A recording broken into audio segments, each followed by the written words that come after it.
వాగ్దాన భూమి వరకు నడిపిస్తున్నాడు, అక్కడ మరణిస్తున్నాడు. ఇప్పుడు మరణించే ముందు యెహోషువను ఇశ్రాయేలు ప్రజలందరికీ నాయకుడిగా నియమిస్తూ ఉన్నాడు. యెహోషువ ఆయన ఇక్కడ నుండి ఇశ్రాయేలు ప్రజలను ఇతడు నడిపిస్తాడు అని మోషే ప్రవక్త పలికిన మాటలు మీరందరూ నన్ను ఏ విధంగా అయితే గౌరవించారో అదే విధంగా మరి ప్రతి ఒక్కరిని యెహోషువను కూడా గౌరవించాలని చెప్పి చెప్తున్నారు. ఇప్పుడు నాకు మీరందరూ ఎక్కడ ఉన్నారు చెప్పండి. కరెక్ట్గా వినితే చెప్తారు. ఇప్పుడు ఇశ్రాయేలు ప్రజలందరూ ఎక్కడ ఉన్నారు? యోర్దాను నదికి యువతల ఉన్నారు. యోర్దాను నదికి యువతల మోవాబు మైదానంలో ఇశ్రాయేలు ప్రజలందరూ కూడా ఉన్నారు. వాళ్ళు ఏం చేయాలి? వాగ్దాన భూమికి వెళ్ళాలంటే ఆ యోర్దాను నది దాటి అవతలికి వెళ్ళాలి. అలా దాటి అవతలికి వెళ్ళాలంటే ప్రభువు సిద్ధపరుస్తూ ఉన్నాడు. ఇదిగో మీరు సిద్ధపడండి, రేపటి రోజున మీరు యోర్దాను నది దాటి ఆవుల తీరం ఉన్న ఎరుకో పట్టణాన్ని మీరు జయిస్తారు. దేవుడు యెహోషువ గారికి చెప్తూ ఉన్నాడు, మోషేకు నేను ఏ విధంగా అయితే తోడుగా ఉన్నానో అదే విధంగా నీకు నువ్వు తోడుగా ఉంటావు, నువ్వు వెళ్ళి ఆ రాజ్యాన్ని కూడా జయించు అని చెప్పి యెహోషువ గారికి దేవుడు చెప్తున్నాడు. ఇప్పుడు ఏం జరిగింది? మరుసటి రోజు ఉదయాన్నే అందరూ లేచినబడ్డారు. ముందున్న యాజకులందరూ కూడా మందసాన్ని పట్టుకొని, మందసంలో ఏమేమి ఉంటాయని చెప్పాను? 3 వస్తువులు ఉంటాయి. ఏమేమి ఉంటాయి?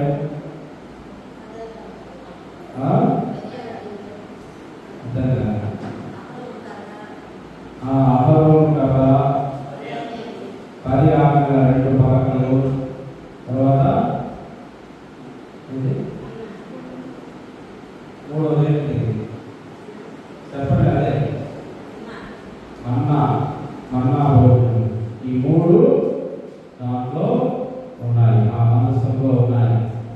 ఇదిగో యెహోషువ గారు చెప్తున్నాడు యాజకులకి, మీరు ఈ మందసాన్ని పట్టుకొని ఆ యోర్దాను నదిలోకి అడుగు పెట్టండి. ఎందుకు?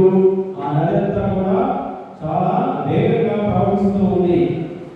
ఇప్పుడు మీరు ఈ మందసాన్ని పట్టుకొని ఆ నదిలోకి యోర్దాను నదిలోకి ప్రవేశించండి అని చెప్పినప్పుడు యాజకులందరూ కూడా ఈ మందసాన్ని పట్టుకొని యోర్దాను నదిలోకి అడుగుపెట్టారు.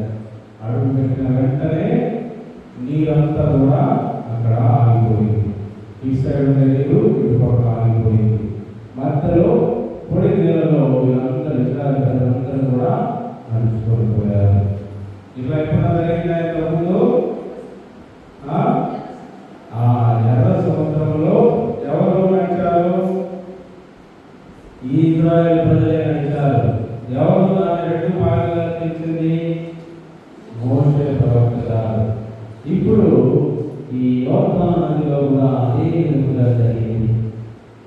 వాళ్ళందరూ కూడా పొడి నీళ్ళలో నడుచుకొని యోర్దాను ఆవలి తీరంలోకి వెళ్ళి ఉన్నారు. ఇప్పుడు యెహోషువ గారు ఏం చేశారంటే, ఆ యోర్దాను నది నుంచి 12 రాతి పలకలను 12 రాళ్ళను బయటికి తీసి అక్కడ పాతి దాని మీద ఇదిగో మేము ఐగుప్తు దేశం నుంచి యోర్దాను ఆవలి తీరం వరకు ఈ విధంగా మేము ప్రభు మమ్మల్ని నడిపించాడు, మేమంతా దగ్గరికి పొడి నీళ్ళ మీద వస్తున్నామని ఆక్రమించడంలో జరిగినంతా కూడా 12 రాతి శిలలలో చెక్కి ఉంచారు. మనం ఇప్పుడు వెళ్ళినా కానీ ఆ రాయలు అక్కడే ఉంటాయి. ఆ రాళ్ళు అదేవిధంగా ఇక్కడికి కూడా యోర్దాను నది దగ్గర అలాగే ఉన్నాయి. వీళ్ళు యోర్దాను నదిని దాటారు. దాటిన వెంటనే వాళ్ళు ఎరికో పట్టణానికి వెళ్ళారు. ఎరికో పట్టణానికి వెళ్తే అక్కడ జనులు లోపలికి వెళ్ళడానికి బయటికి రావడానికి ఏ సందు కూడా లేదు. ఆ విధంగా వాళ్ళు ఎత్తైన గోడలను కట్టుకొని ఉన్నారు. అయితే యెహోషువ దేవుడికి ప్రార్థిస్తే దేవుడు ఏమని చెప్పాడు? నువ్వు ప్రతిరోజు ఉదయాన్నే మందసాన్ని పట్టుకొని, యాజకులు మందసాన్ని పట్టుకొని, తర్వాత కొమ్ములను పట్టుకొని ఊరుతూ 7 సార్లు నీవు 7 రోజుల పాటు ప్రతిరోజు తిరగాలి, 7 సార్లు అని చెప్పి వారికి ఆదేశించాడు. అదే విధంగా యెహోషువ యాజకులు చెప్పిన వెంటనే ప్రతిరోజు వాళ్ళు ఎరుకో పట్టణం చుట్టూ తిరుగుతూ ఉన్నారు. 6 రోజుల పాటు అయిపోయింది. 7వ రోజు కూడా మళ్ళీ తిరగడం మొదలు పెట్టారు. ఒక్కసారిగా ఇశ్రాయేలు ప్రజలందరూ దేవ మందస్తము తర్వాత ఆ యాజకులు ఆ ఊరలు ఊరుకుంటూ వరుసగా 7వ రోజు 6 సార్లు తిరిగారు. 7వసారి తిరగడం ప్రారంభించారు. వెంటనే ఆ కోట గోడలన్నీ కూడా అక్కడికక్కడే కుప్పకూలిపోయి ఉన్నాయి. అది దేవుడు వారికి చేసిన అత్యంత అద్భుతం. ఒక దివ్య మందసంతో దేవాలయం చుట్టూ వాళ్ళు ఆ ఎరుకో పట్టణం చుట్టూ మనము ప్రదర్శనగా తిరిగినప్పుడు ఆ కోట గోడలన్నీ కూడా కూలిపోయి ఉన్నాయి.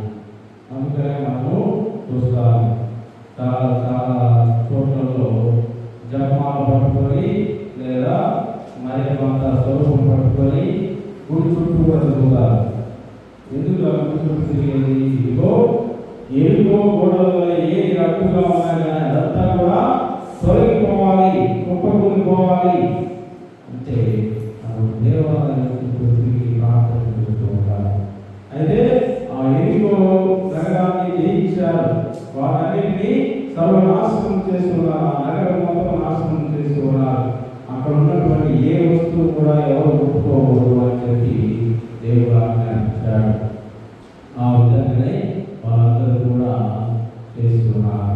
తర్వాత ఇంకా ఎన్నో రాజ్యాలను హాయి రాజ్యానికి ఉంటుంది, దాన్ని దేవుడు వాళ్ళ చేతికి అప్పగించాడు. ఈ విధంగా అక్కడ ఉన్నటువంటి రాజ్యాలన్నింటినీ కూడా యెహోషువ జయిస్తూ వాళ్ళందరి రాజులందరినీ ఓడిస్తూ ఉన్న సమయంలో గిబియోను రాజులు ఏం చేశారంటే, వీళ్ళైనా సరే వీళ్ళ దేవుడు వీళ్ళ పక్షాన ఉన్నాడు, వీళ్ళని మనము జయించలేము కాబట్టి వీళ్ళతో సరి చేసుకోవాలి. ఏ విధంగా సరి చేసుకోవాలో తెలియదని చెప్పి గిబియోను రాజులు ముగ్గురు పాత బట్టలు వేసుకొని, చిరిగిపోయిన చొక్కాలను వేసుకొని, చిరిగిపోయిన చెప్పులు వేసుకొని, పాత రాక్షస స్థితులను తర్వాత ఎండిపోయిన రొట్టెలను ఇవన్నీ సంచిలో పెట్టుకొని మేము చాలా రోజులు వచ్చామన్నట్టుగా వాళ్ళు పిల్లలు ఇవ్వడానికి ఇవన్నీ తీసుకొని పోయి మీ దేవుడు గొప్ప దేవుడు మాకు తెలుసు కాబట్టి మమ్మల్ని మా రాజ్యాన్ని మీరు రక్షించండి, మమ్మల్ని సంపూర్ణ అని చెప్పి వాళ్ళు ముందే పెట్టుకున్నారు. వాళ్ళు ఏం చెప్పారు? యెహోషువ వాళ్ళంత తెలియక ప్రభువుని అడగకుండా సరే మేము రక్షిస్తామని చెప్పి మిమ్మల్ని చంపమని చెప్పి మాట ఇస్తారు. ఆ తర్వాత మళ్ళీ వాళ్ళు యుద్ధం చేయడానికి పోయేసరికి పక్క దేశమే, పక్కనే ఉంటారు.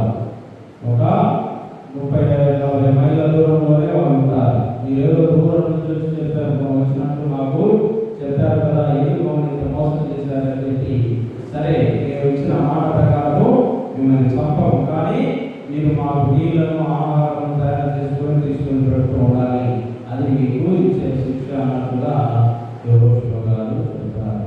ఈ విధంగా అక్కడ ఉన్నటువంటి ఎన్నో రాజ్యాలను యెహోషువ జయిస్తాడు. అంతా జయించి అయిపోయిన తర్వాత వాగ్దాన భూమి మొత్తాన్ని కూడా జయించిన తర్వాత యెహోషువ పిలుపు అసలైన పరిస్థితి ఏంటి? ఇదిగో 12 గోత్రాలు ఉన్నాయి.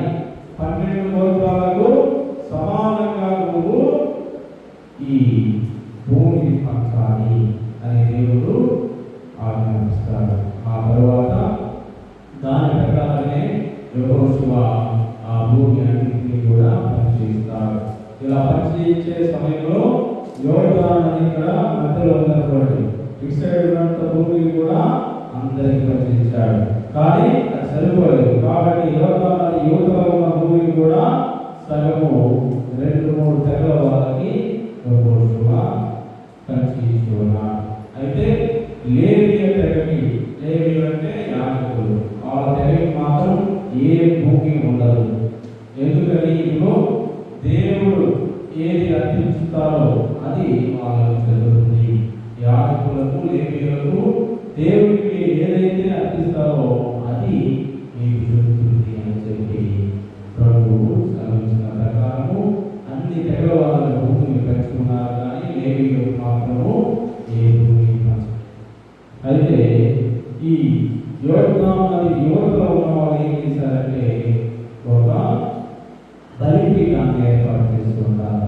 ఇది యోర్దాను నది యువతలో ఉన్న తెగలన్నింటినీ కూడా ఏకమై ఒక్కొక్క తెగకి ఒక్కొక్క యువతలో వచ్చి ఏంటి మీరు ఎందుకు ఇక్కడ బలిపీఠాన్ని సమర్పించారు, ఒకే బలిపీఠం ఉండాలి కదా, ఒకే దేవుడు మనం ఆరాధించాలి కదా, లేకపోతే మనం శాపం పాలు అవుతామన్నప్పుడు వాళ్ళు కూడా చెప్తూ ఉంటారు, ఇదిగో నేను 50 తప్ప ఎవరిని కూడా ఆరాధించాము, ఒకవేళ మీ పిల్లలు పెద్దవాళ్ళు అయినప్పుడు ఎందుకు మీరు మా దగ్గరికి వస్తున్నారు, ఈ యోర్దాను నది అవతలకి ఎందుకు మీరు వస్తున్నారని చెప్పి ప్రశ్నిస్తే అప్పుడు మేము ఎక్కడికి వెళ్ళాలి, అందుకోసమే మేము ఈ పీఠాన్ని ఏర్పరుస్తున్నామని తప్పితే ఏ ఉద్దేశంతో కావాలని వాళ్ళు చెప్పడం జరుగుతుంది. ఇప్పుడు యెహోషువ అంతా భూమి దర్శించిన తర్వాత అది కూడా 110 సంవత్సరాలు వెళ్ళి అతడు కూడా మరణవస్థలో ఉంటాడు. అప్పుడు అందరినీ కూడా పిలిచి, ఇదిగో నేను ఇప్పుడు మరణించబోతున్నాను, నా మరణ సమయము ఆసన్నమైనది, మీరు మాత్రము ప్రభువు చెప్పిన మాట ప్రకారం 10 ఆజ్ఞలు, దేవుడు ఇచ్చిన ఆజ్ఞల ప్రకారం, మోషే చెప్పిన ధర్మశాస్త్రం ప్రకారం మీరందరూ తూచా తప్పకుండా పాటించాలి. ఆ విధంగా పాటించకపోతే మీరు దేవుడి శాపానికి గురి అవుతారు అని చెప్పి యెహోషువ చివరి మాటలు చెబుతూ తాను చేస్తాడు. ఇది యెహోషువ అంతా కూడా మనం చూసేది. ప్రభువు అతను చెప్తాడు 24వ అధ్యాయము 10 నుంచి 12 వచనాల్లో, ఇదిగో